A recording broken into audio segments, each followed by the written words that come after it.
In this video, I'm going to show you how you can easily enable or disable AI photo editing on your Samsung Galaxy phone. Today, I'm gonna use Samsung Galaxy S23. Be sure to watch the video to the very end so you don't make any mistakes. Let's get started, guys, and first off, we need to head over to Settings.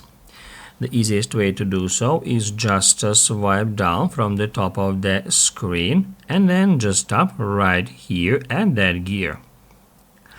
At Settings, we need to scroll down all the way until we find Advanced Features. And here at the very top, just tap at Advanced Intelligence. After that, scroll down and tap at Photo Editor.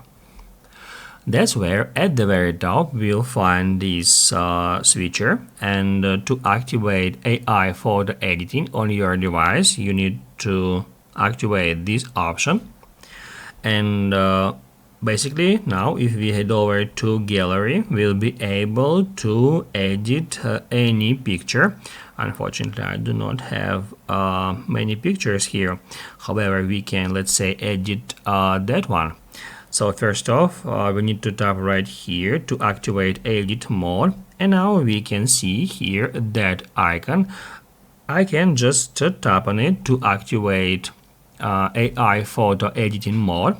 And now let's say I wanna replace this picture. I can just select it in that way, and now I can just touch and hold and then move it to place it somewhere else, just like that. After that, to finish that process and to apply all the changes, I'm just gonna hit right here at generate, and for some reason it shows me that mistake that it couldn't fill image. Try again. For some reason we cannot actually save that image. However, as you might have noticed, we've just activated AI photo editing mode, and that's how we can use it. If this video was helpful for you, don't forget to hit the like button.